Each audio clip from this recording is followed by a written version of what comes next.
श्री राम समर्थ। अप्रैल 11।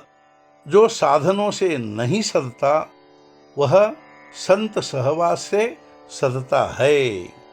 अवतार के कारण आए हुए संत और अन्य संत, इनमें भेद होता है। अवतारी संत संतवर ज्ञानेश्वर महाराज या संत श्री समर्थ की तरह होते हैं। वे स्वयं इस संसार में देह धारण कर आते हैं और अपना कार्य समाप्त होने पर परलोक सिधारते हैं। फिर इस संसार में वे रहते नहीं। संतों ने विश्व के राज्य प्राप्त नहीं किए, लेकिन उन्होंने स्वयं पर राज्य किया। चमत्कार करना संत लक्षण नहीं है। अनायास चमत्कार हुआ तो होने देते हैं, लेकिन चमत्कार दिखाने के लिए संत चमत्कार नहीं करते। संतों की निंदा या अपमान कभी न करे। उनकी परीक्षा भी नहीं लेनी चाहिए। किसी का भी अहित नहीं करना चाहिए। दूसरों के हित का ही सोचे, हित ही करे। नामस्मरण के अलावा अन्य किसी भी बात में हित नहीं है। अतः निरंतर हरि नाम स्मरण संत संगति ही है। सद्विचार मानो संत संगति ही है। ध्यान, स्मरण, मनन और सद्ग्रंथ वाचन के कारण संतों से मेल होगा और उनसे समागम होना संभव होगा।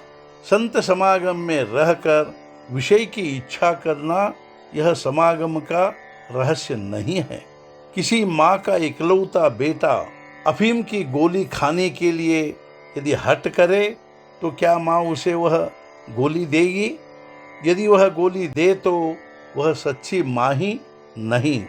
उसी प्रकार जो विषय के बारे में आसक्ति बढ़ाएगा वह सच्चा संत ही नहीं। संत को विषय का प्रेम नहीं होता। इतना ही नहीं, यदि उसका शिष्य विषय में लीन होगा तो उसे वेदना होगी। कुत्ता जब हड्डी चुभलाता है तब उसके मुंह से खून आता है। तब वह सोचता है कि हड्डी से ही खून आ रहा है और वही खून वह पी रहा है और उसी में मरता है। यह देखकर जैसे दुख होगा, वैसे संतों को भी हमें विषय मग्न देखकर 10 गुना ही नहीं, कई गुना दुख होता है। संतों ने वस्तुतः भगवान को पहचाना। जिज्ञासु शिष्य मिलने पर संत को अपना जीवन सफल हुआ ऐसा लगता है। साधनों से जो नहीं सदता वह संतों के सहवास से सदता है। मनुष्य जितना निस्वार्थी होता है उतनी उसकी भाषा व्यापक होती है। हमारे अपने घर के लोग भी अपनी आज्ञा का पालन नहीं करते, किंतु संतों की वाणी संपूर्ण संसार पर परिणाम करती है, क्योंकि वह सर्वव्यापक होती है। वह वाणी बहुत निष्ठा और लगन की होती है। इसी अर्थ से कह सकते हैं कि श्रुति सनातन है। संसार के कल्याण हेतु ऋषियों ने कुछ कहा, अतः उस वाणी से संसार का कल्याण होगा ही। और जब तक कल्याण हेतु से वाणी बोली जाती है तब तक वाणी रहेगी।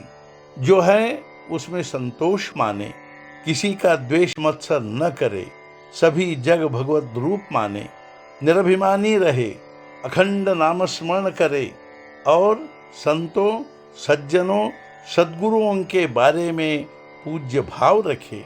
इन्हीं बातों का आचरण करे, यही परमार्थ है। बताइए इसमें कौन सी बात कठिन और खर्चीली है? हम निश्चय पूर्वक उन बातों को आचरण में नहीं लाते, इसलिए संतोष नहीं हो पाता। उन बातों का हम आचरण करें तो संतोष होगा। आज का मुख्य विचार, गृहस्थी में ऐसा व्यवहार करे, यह हमें संत सिखाते हैं और तदनुसार आचरण कर दिखाते हैं। सद्गुरुनाथ महाराज की जय। जय जय रघुवीर समर्थ।